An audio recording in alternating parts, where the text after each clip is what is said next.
அல்ஹம்துலில்லாஹ் அஷ்ஹது அன் லா இலாஹ இல்லல்லாஹு வஹ்தஹு லா ஷரீக லஹ். கடவுளை தவிர வேறு தெய்வம் இல்லை என்று நான் சாட்சியம் பகின்றேன். அவர் தனித்தவர், எந்தவித தேவைகளும் அற்றவர், மிகவும் உயர்வானவர்.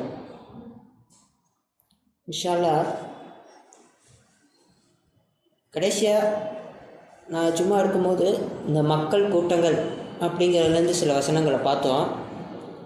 இன்றைக்கி அதோட தொடர்ச்சியாக பார்ப்போம். அதில் உள்ள இன்னும் சில வசனங்களை பார்ப்போம். சூரா 39 மக்கள் கூட்டங்கள். இன்ஷா அல்லாஹ் ஆரம்பிப்போம். அதில் 23வது வசனம், அஊது பில்லாஹி மினஷ் ஷைத்தானிர் ரஜீம், பிஸ்மில்லாஹிர் ரஹ்மானிர் ரஹீம். கடவுள் இதிலே மிகச்சிறந்த ஹதீஸ்களை வெளிப்படுத்தியுள்ளார். முரண்பாடுகளற்ற ஒரு புத்தகம், மேலும் இரு வழிகளையும் சுட்டி காட்டுகின்றது. தங்கள் இரட்சகரிடம் பயபக்தியோடு இருப்பவர்களின் தோள்கள் அதன் மூலம் சிலிர்த்து விடுகின்றன. பின் அவருடைய தோள்களும் இதயங்களும் கடவுளின் தூது செய்திக்காக இலகி விடுகின்றன. கடவுளின் வழிகாட்டல் இத்தகையதாகவும் தான் நாடுகின்ற எவர் மீதும் அதனை அவர் அருள்கின்றார். கடவுளால் வழியேற்றிற்கு அனுப்பப்பட்டு விட்டவர்களை பொறுத்தவரை எந்த ஒன்றும் அவர்களை வழி நடத்த முடியாது. ஷல்லா அல்லாஹ் சொல்கிறாங்க, இதில் மிகச்சிறந்த ஹதீஸ்களை வெளிப்படுத்தி இருக்கிறேன் அப்படிங்கிறத சொல்கிறார். எந்தவித முரண்பாடுகளுமே இல்லாத ஒரு புத்தகம் அப்படிங்கிறத சொல்கிறார். நிச்சயமாக சத்தியமான வார்த்தைகளாக இருக்குது. ஒவ்வொன்றுமே கடவுளால் சொல்லப்படுற ஒவ்வொன்றுமே சத்தியமான வார்த்தைகளாக இருக்குது. அதனால தான் இங்கே சொல்கிறாரு, முரண்பாடுகளே இல்லாத ஒரு புத்தகம் அப்படிங்கிற சொல்கிறார். மேலும் இரு வழிகளையும் சுட்டி காட்டுகின்றது அப்படிங்கிற சொல்கிறாரு. ஏன் இதெல்லாம் சொல்கிறாருன்னா, இந்த விஷயங்கள் இருக்குது பார்த்தீங்களா, முரண்பாடுகளற்ற ஒரு புத்தகம், மிகச்சிறந்த ஹதீஸ், இதெல்லாம் என்ன சொல்கிறாருன்னா இந்த செய்திகளை சொல்கிறார். இந்த செய்திகளை பொறுத்த வரைக்கும் இதை கேட்கும்போது பக்தியோடு இருப்பவர்களின் தோள்கள் சிலிர்த்து விடுகின்றன அப்படிங்கிற சொல்கிறார். உண்மையான நம்பிக்கையாளர்கள் அவங்களுக்கெல்லாம் இந்த செய்திகளை கேட்கும்போது அவருடைய தோள்களும் இதயங்களும் இலகி விடுகின்றன. இதெல்லாம் உண்மையில் நடக்கக்கூடியதாக இருக்குது, சத்தியமாக இருக்குது. கடவுளுடைய தூது செய்தியை செவியேற்கும் போதோ அவருடைய அத்தாட்சிகளை உணரும் போதோ ஏதோ ஒன்று கடவுளை சார்ந்து அவங்க ஏதோ ஒன்று ஃபீல் பண்ணும்போது இதெல்லாம் அவங்களுக்கு நடக்குது அப்படிங்கிற சொல்கிறார். இதெல்லாம் அவங்க வேறு எந்த விஷயத்துலையுமே அவங்க அனுபவிச்சிருக்க மாட்டாங்க. எந்த விஷயத்துலையுமே இதெல்லாம் கிடைக்காது. அவங்களுடைய தோள்களும் இதயங்களும் சிலிர்த்து விடுகின்றன, இந்த தூதிச்சத்துக்காக இலகி விடுகின்றன. அப்படிப்பட்டதான் கடவுளுடைய வழிகாட்டலாக இருக்குது. ஏன்னா போன வாரம் சும்மாவில் சொல்லியிருந்தாங்க, இங்கே நம்ம அனுபவிக்கிற மகிழ்ச்சி இது எல்லாமே எப்படி கம்பேர் பண்ணி சொன்னாங்க. ஒரு நாளின் பகுதியை தான் இங்கே தங்கி இருந்தோம், அவ்வளோ ஒரு சிற்றின்ப மகிழ்ச்சி ஒன்றுமே இல்லாமல் போயிடும். ஆனால் கடவுள் இதன் மூலம் என்ன சொல்கிறான்னா, ஆன்மாவின் மகிழ்ச்சிங்கிறது நீடித்திருக்கக்கூடியதாக இருக்குது. ஆன்மாவின் நம்பிக்கையானது ஒருபோதும் தீர்ந்து போகாது, ஒருபோதும் அது விரக்தி அடையாத ஒரு நம்பிக்கை. அதுதான் அதுக்கான உணவாகவே இருக்குது.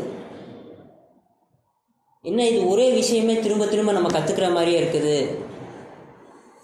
என்ன எங்கே பார்த்தாலும் கடவுள் மட்டும் இப்படின்னு நம்ம இந்த உலக வாழ்க்கையில் இந்த விஷயங்களை எடுத்துக்கிட்டோம்னா இதுதான் நமக்கு தெரியும். அதனால தான் நம்ம வெவ்வேறு விஷயங்களை இது பக்கத்தில் வெவ்வேறு விஷயங்களை தாண்டி போய்கிட்டே இருக்கிறோம். அந்த ஆன்மாவானது அந்த கடவுள் மட்டும் அப்படிங்கிறது மட்டும்தான் நோக்கி போய்கிட்டே இருக்கும். அதை தான் கடவுள் நமக்கு சொல்கிறாரு. அதனால தான் அதை இந்த தூது செய்திகள் கேட்கும்போது அவருடைய எல்லாமே இலக்கி விடுது, அவங்களோட தோள்கள் சிலிர்த்து விடுது அப்படிங்கிற சொல்கிறார். ஏன்னா அது ஒன்று தான் மெய்யான மகிழ்ச்சியாக இருக்குது, அது ஒன்று தான் நிரந்தரமானதாக இருக்குது. கடவுள் மட்டும் அப்படிங்கிற அந்த ஞானம் தான் உண்மையான ஞானமாகவும் இருக்குது. அதை தவிர்த்து நீங்கள் அடைகின்ற அறிவு, பொருள், செல்வம் எதுவாக இருந்தாலும் சரி, அது எதுவுமே பிரயோஜனமே இல்லாத ஒன்று. அது எப்போவுமே உங்களுக்கு உதவி செய்யாது,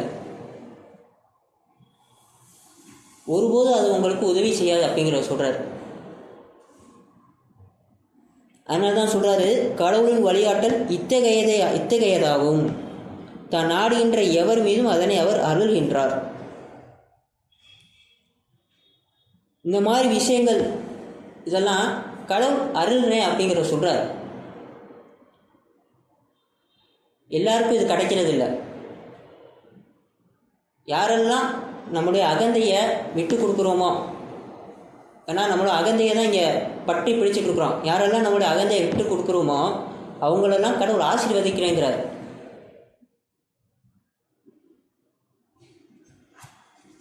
அடுத்ததா அதிலே 27, 28 உபத்தலைப்பு, குர்ஆன் இருவேறு கருத்துக்களுக்கு இடமில்லாதது. அவர்கள் கவனத்தில் எடுத்துக்கொள்ளும் பொருட்டு இந்த குர்ஆனில் ஒவ்வொரு வகையான உதாரணத்தையும் மக்களுக்காக நாம் எடுத்துரைத்துள்ளோம்.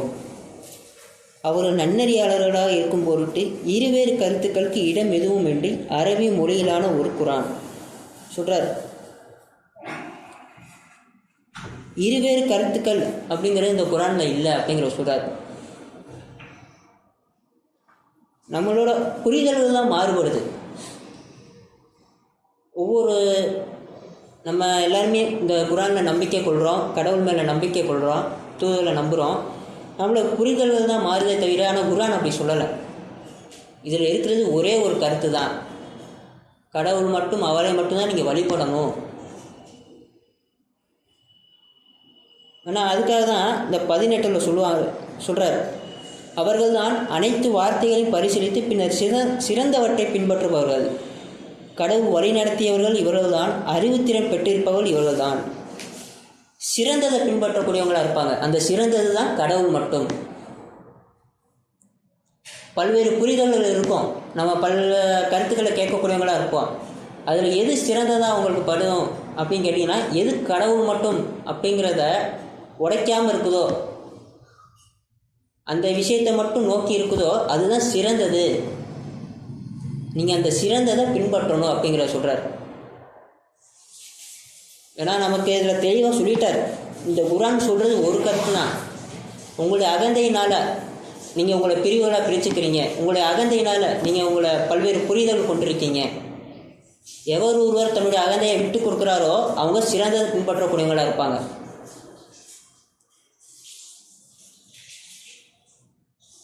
இன்ஷா அல்லாஹ் தொடர்ந்து பார்ப்போம்.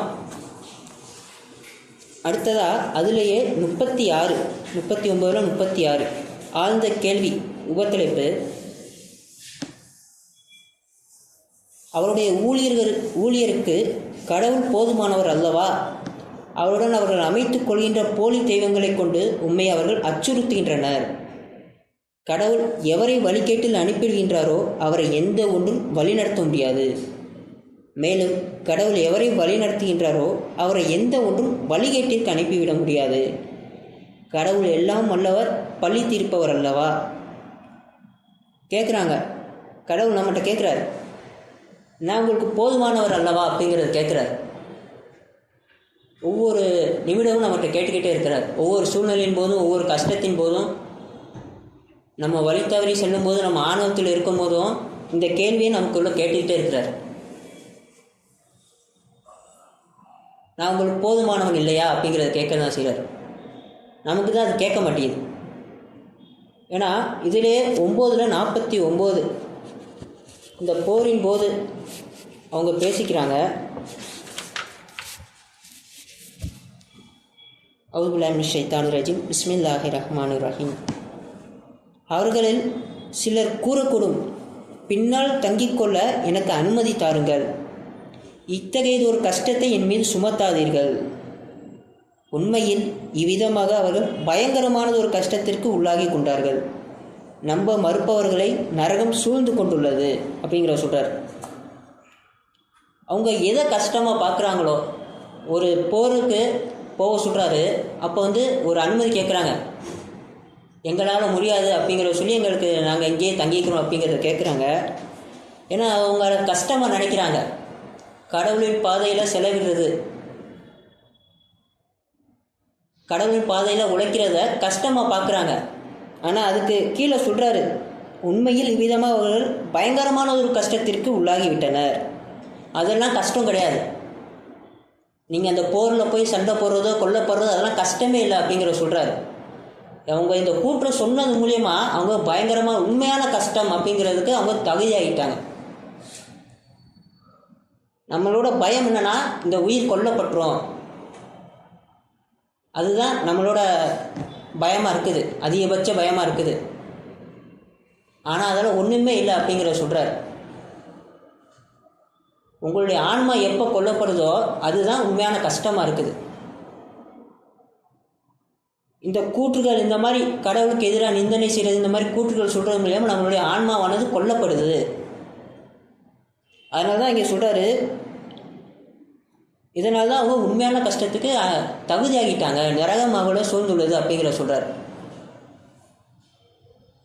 ஏன்னா அதுலேயே 52 சொல்கிறார், கூர்வீராக வெற்றி அல்லது வீர மரணமாகிய 2 நல்ல விஷயங்களில் ஒன்றை மட்டுமே எங்களுக்கு எதிர்பார்க்க உங்களால் இயலும்.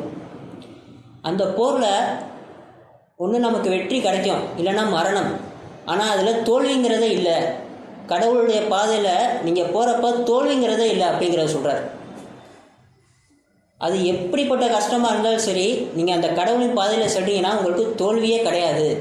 ஒன்று வெற்றி, இல்லைன்னா வீர மரணம், அவ்வளோதான். அப்படி வீர மரணம் அடைஞ்சும் அவங்க நேரடியாக சுவனம் செல்லக்கூடியவங்களாக இருக்கிறாங்க.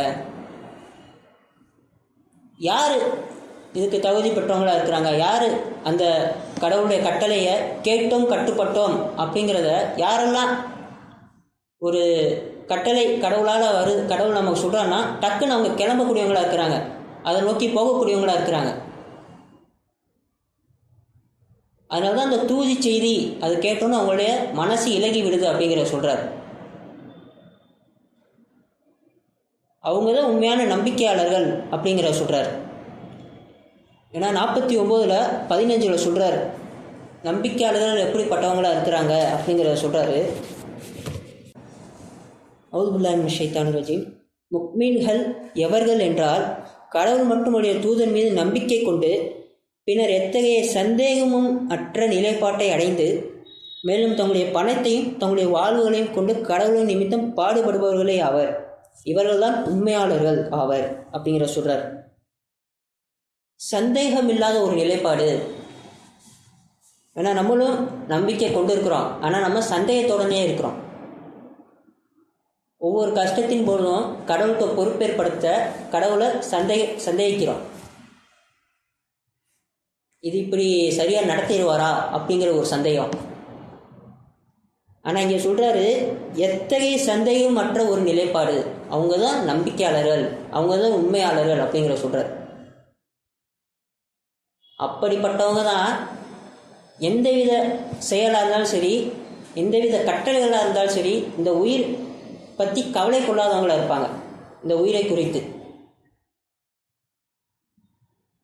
அவங்களுக்கு இந்த உயிர் முக்கியம் இல்லை, தன்னுடைய குடும்பம் முக்கியம் இல்லை, கடவுளுடைய கட்டளை ஒன்று தான் அவங்களுக்கு முக்கியம். எல்லாத்தையும் துறந்துட்டு போகக்கூடியவங்களாக இருப்பாங்க. ஏன்னா நிறைய பேர் பார்க்குறோம், அந்த அடக்குமுறைக்கு பயந்து அந்த ஊர்லேயே இருக்கக்கூடியவங்களாக இருக்கிறாங்க. எது சரின்னு தெரிஞ்சாலுமே ஊருக்கூடே இருப்போம், நம்மளுடைய குடும்பத்தை பார்த்துக்கணும் அப்படின்னு ஏதோ ஒரு காரணங்கள் சொல்லி கடவுளை நிராகரிக்கிறாங்க. கடவுளுடைய பாதையில் பாடுபடுறதை நிராகரிக்கக்கூடியவங்களாக இருக்கிறாங்க. அதுக்கெல்லாம் என்னென்னா சந்தேகம்தான். அதனால தான் இங்கே தெளிவாக சொல்கிறாரு, அவங்களுக்கு எந்தவித சந்தேகமே இருக்காது. கடவுள்னு ஒருத்தர் கண்டிப்பாக இருக்கிறாரு, அவர் தான் நம்ம எல்லாருமே கட்டுப்படுத்துகிறாரு. ஆனால் பல சமயங்களில் நம்ம கடவுளுடைய இருப்பை மறக்கக்கூடியவங்களாக இருக்கிறோம். கடவுள் ஒரு தவறு செய்கிறோம், இது தப்புன்னு நம்ம தெரிஞ்சு செய்கிறோம்னா கடவுளை சந்தேகிக்கிறோம். அதெல்லாம் கடவுள் நம்மளை எதுவும் செய்ய மாட்டார் அப்படின்னு ஒவ்வொரு சூழ்நிலையிலுமே கடவுளை நிராகரிக்கக்கூடியவங்களாக இருக்கிறோம் பல சூழ்நிலைகளில். அப்படிப்பட்டவங்க உண்மையான நம்பிக்கையாளர்கள் கிடையாது. இன்ஷா அல்லாஹ் தொடர்ந்து பார்ப்போம். நம்மளோட ஆதி பாவத்துக்காக பாவ மன்னிப்பு கேட்போம். தூ இலல்லா. அல்ஹம்துலில்லாஹ் அஷ்ஹது அன் லா இலாஹ இல்லல்லாஹு வஹ்தஹு லா ஷரீக லஹு. கடவுளை தவிர வேறு தெய்வம் இல்லை என்று நான் சாட்சியம் பாருகிறேன். அவர் தனித்தவர், எந்தவித தேவைகளும் மற்றவர், மிகவும் உயர்வானவர். இன்ஷா அல்லாஹ் தொடர்ந்து பார்ப்போம். அடுத்ததாக இந்த 39 53 எல்லையற்ற கருணை அப்படிங்கிற சொல்கிறாரு. பிரகடனிப்பீராக, வரம்புகளை தாண்டிவிட்ட என் ஊழியர்களே, கடவுளின் கருணையில் ஒருபோதும் நம்பிக்கை இழந்து விடாதீர்கள். ஏனெனில் கடவுள் எல்லா பாவங்களையும் மன்னிக்கின்றார். அவர்தான் மன்னிப்பவர், மிக்க கருணையாளர். சொல்கிறாங்க, கடவுளுடைய கருணையில் ஒருபோதும் நம்பிக்கை இழந்து விடாதீங்க. அதுக்கு உபத்தளிப்பு என்னன்னா, கடவுளின் எல்லையற்ற கருணை அப்படிங்கிறத கொடுக்குறாரு. சில விஷயங்கள் அந்த குர்ஆனில் நமக்கு விவரிக்கிறார். கடவுளுடைய வாழ்வாதாரங்களை உங்களால் ஒருபோதும் உள்ளடக்கிட முடியாது. அடுத்தது 67 கடவுளுடைய மகத்துவத்தை பற்றி சொல்கிறார். இந்த மாதிரி கடவுளால் நமக்கு கொடுக்கப்படுற ஒவ்வொரு விஷயமும், அவருடைய தன்மைகள் ஒவ்வொன்றுமே எல்லையே இல்லாததாக இருக்குது. நமக்கு திரும்ப திரும்ப வாய்ப்புகள் கொடுத்துக்கிட்டே இருக்கிறார். நம்ம கடவுளை அதிகமாக நிராகரிக்கிறோம், ஆனால் நமக்கு நினைவூட்டிக்கிட்டே இருக்கிறார். ஒரு குற்ற உணர்வு அப்படி நமக்கு வருதுன்னா அது ஒரு நினைவூட்டலாக இருக்குது. நீங்கள் கடவுளின் பக்கம் திரும்பணும், கடவுள்கிட்ட பாவ மன்னிப்பு கேட்கணும் அப்படிங்கிற ஒரு நினைவூட்டலாக இருக்குது. இந்த மாதிரி கடவுள் நமக்கு ஒவ்வொரு வாய்ப்பு கொடுத்துக்கிட்டே இருக்கிறார். அதுதான் நமக்கு எல்லையற்ற கருணையாக இருக்குது, நம்ம மீட்சி அடைகிறதுக்காக. அதனால்தான் கடவுளுடைய கருணையில் ஒருபோதும் நம்பிக்கையிலேருந்து விடாதீங்க. நீங்கள் எப்போ உண்மையாக அவர்கிட்ட பாவ மன்னிப்பு கேட்குறீங்களோ, உங்களுடைய தவறை வருந்தி நீங்கள் உண்மையிலே அவருக்கு மட்டும் சரணடைந்து பாவ மன்னிப்பு கேட்குறீங்களோ, அப்போ அனைத்தையும் மன்னிக்கக்கூடியவராக நீங்கள் கடவுளை பார்ப்பீங்க. ஏன்னா அதுக்கு மேலே சொல்கிறார். என்னவா சொல்கிறாருன்னா, வரம்புகளை தாண்டி விட்டேன் ஊழியர்கள் அப்படிங்கிறத தான் சொல்கிறார். எல்லாருமே வரம்புகளை தாண்டிட்டோம். ஆனால் நீங்கள் பாவ மன்னிப்பு கேட்டீங்கன்னா எல்லாத்தையும் நான் மன்னிக்கக்கூடியவனாக இருக்கிறேன் அப்படிங்கிறத சொல்கிறார்.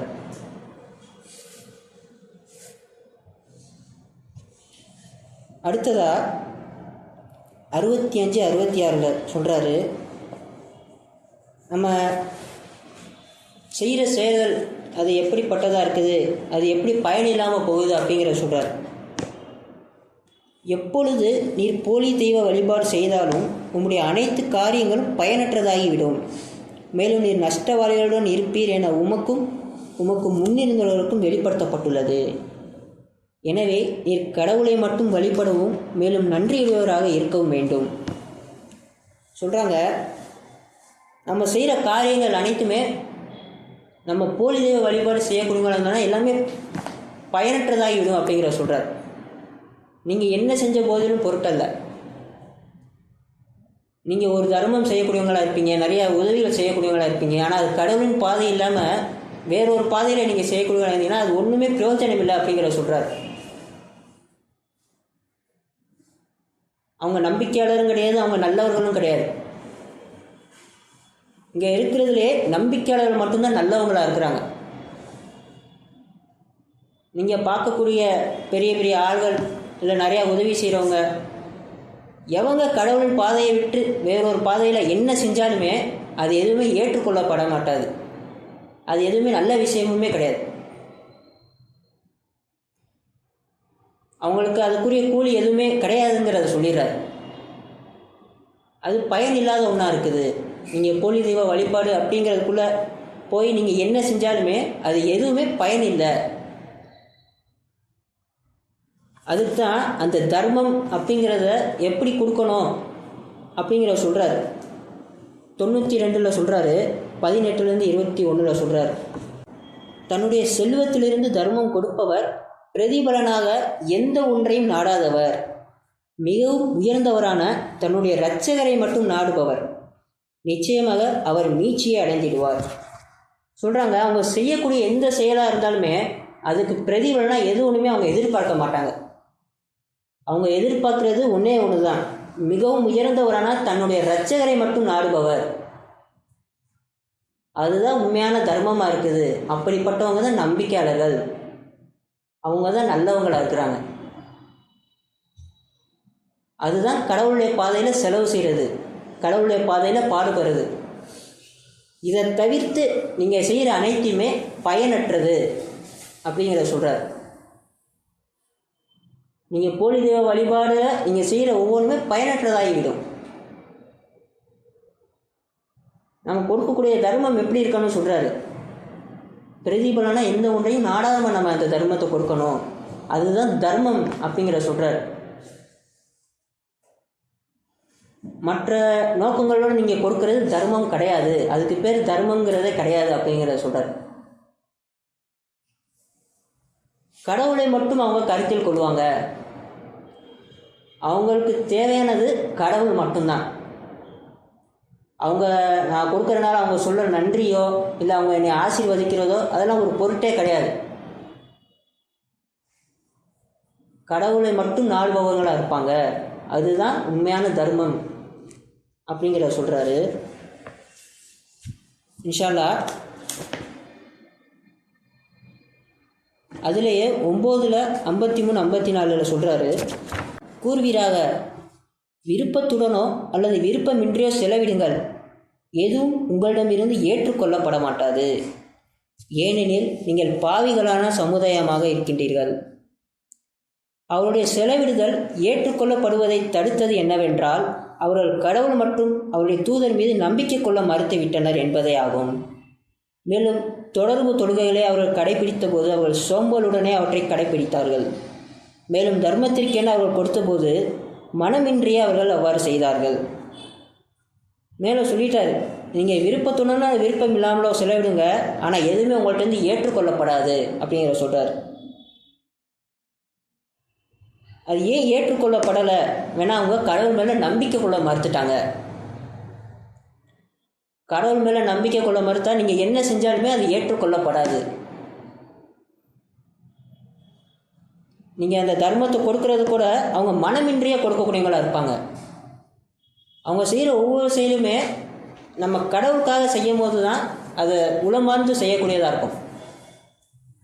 மற்ற ஏதோ ஒரு காரணத்துக்காக நீங்கள் செய்வீங்க பார்த்தீங்களா, அது எதுவுமே ஏற்றுக்கொள்ளப்படாது, அது எதுவுமே அதுக்கான பொருளே கிடையாது, அது தர்மமும் கிடையாது. அவங்க என்ன செயல் செஞ்சாலும் அதுக்குரிய பொருளே கிடையாது. அவங்க எதன் காரணமாக செய்கிறாங்களோ அது கிடையவே கிடையாதுங்கிறத சொல்கிறார். நல்லதே செய் நல்லதே நடக்கும் இந்த மாதிரிலாம் சொல்லுவாங்க. நீங்கள் எது செஞ்சாலும் கடவுளின் பாதையில் செய்கிறது தான் இங்கே நல்லதாக இருக்குது, அது மட்டும்தான் நல்லது. அவரை மறந்த நிலையில் அவருக்கு இணை வச்ச நிலையில் நீங்கள் செய்கிறது ஒவ்வொன்றுமே கெட்டதாக தான் நமக்கு இருக்கும். எனக்கு நாளைக்கு நல்லது நடக்கும், நான் இப்போ தர்மம் கொடுத்தா தர்மமே கிடையாது, அது எனக்குரிய ஒரு கெட்டதாக தான் இருக்கும். இன்ஷா அல்லாஹ் கடைசியாக அதில் 39-67 கடவுளின் மகத்துவம் உபத்தலைப்பு. கடவுளின் மகத்துவத்தை அவர்கள் ஒருபோதும் முழுமையாக அளவிட முடியாது. உயிர் தெழுப்பப்படும் நாளன்று முழு உலகம் அவருடைய கைப்பிடிக்குள் உள்ளது. உண்மையில் பிரபஞ்சங்களுடைய வலக்கரத்தினுள் மடிக்கப்பட்டுள்ளன. அவர் துதிப்பிற்குரியவர். பங்குதாரர்கள் எவரும் தேவைப்படுவதை விட்டும் அவர் மிகவும் உயர்ந்தவர். அவருடைய மகத்துவத்தை உங்களால் ஒருபோதும் முழுமையாக அளவிட முடியாது அப்படிங்கிற சொல்கிறார். ஏன்னா கடவுள் நமக்கு அவ்வளவு விஷயங்களை நம்மளை சுற்றி அடுக்கி வச்சிருக்கிறார், அவர் வாழ்வாதாரங்களை நமக்கு கொடுத்து வச்சிருக்கிறார். நம்ம நம்பிக்கை கொள்ளணும் அப்படிங்கிற ஒரே காரணத்துக்காக, அதுதான் அவருடைய மகத்துவமாக இருக்குது. நம்ம இருந்தாலும் இல்லைனாலும் அவருக்கு எதுவும் ஆகிட போகிறதில்லை. ஆனாலும் நம்ம தவறான முடிவெடுப்பதற்கான அவர் விரும்புறதில்லை, தப்பான வழிக்கு போகிறது அவர் விரும்புறதில்லை அப்படிங்கிற சொல்கிறார். அதுதான் அவருடைய மகத்துவமாக இருக்குது. அவருக்கு நம்மளால் எந்தவித தேவையுமே கிடையாது, நம்மளால் ஒரு விஷயமுமே இங்கே நடக்க போகிறதில்லை. ஆனாலும் அவருடைய கருணையை நமக்காக ஒதுக்கி வச்சிருக்கிறார். இப்படிப்பட்டவர் தான் கடவுளாக இருக்கிறார். அப்படிப்பட்ட ஒருத்தரை நீங்கள் ஏற்க மறுக்கிறீங்கன்னா அதுக்குரிய கூலிங்கிறது நியாயமானதாக இருக்குது அப்படிங்கிற சொல்கிறாரு. அந்த நரகங்கிற கூலி அவங்களுக்கு நியாயமானதாக இருக்குது. நான் உங்களை எத்தனையோ முறை என் வழியில் நான் கூப்பிட்டு பார்த்துட்டேன், என்னென்னமோ வழியில் நான் உங்களை செவியேற்க வச்சு பார்த்துட்டேன். ஆனால் இருந்தாலும் அவங்களோட ஆணவத்தின் அகந்தையினால் அவங்க விலகி செல்லக்கூடியவங்களாக இருக்கிறாங்க. எனக்கு நீங்கள் தேவையில்லை, எனக்கு கடவுங்கிற ஒன்று தேவையில்லை அப்படிங்கிற அந்த நிலைக்கு போகக்கூடியவங்களாக இருக்கிறாங்க. அப்படிப்பட்டவங்க அந்த நிலையிலே விட்டுறாரு. அதுதான் நரகமாக இருக்குது. கடவுளே இல்லாத ஒரு நிலை, உங்கள் மனசில் கடவுளை தூக்கி எறிந்த ஒரு நிலை உங்களுக்கு அப்பையிலேருந்து நரகமாக ஆயிடுது அப்படிங்கிற சொல்கிறார். இன்ஷா அல்லாஹ் நம்மளும் அதிகமாக கடவுளின் பாதையில் தொடர்பு, தொழுகைகள், தர்மம் இதெல்லாம் கொடுக்கக்கூடியவங்களாக இருக்கிறோம். ஆனால் அது நம்ம கடவுளுக்காக கொடுக்கணும். பிரதிபலனை எந்த ஒன்றையும் நாடாமல் கடவுளுக்காக கொடுக்கறது தான் உண்மையான தர்மமாக இருக்குது. அதுதான் தொடர்பு தொழுகையாக இருக்குது அப்படிங்கிற சொல்கிறாரு. நம்மளை அதன்படி செலுத்த, நம்மளை ஆசீர்வதிக்க கடவுள்கிட்ட பிரார்த்தனை செய்வோம். அக்கிமு ஸலாத்.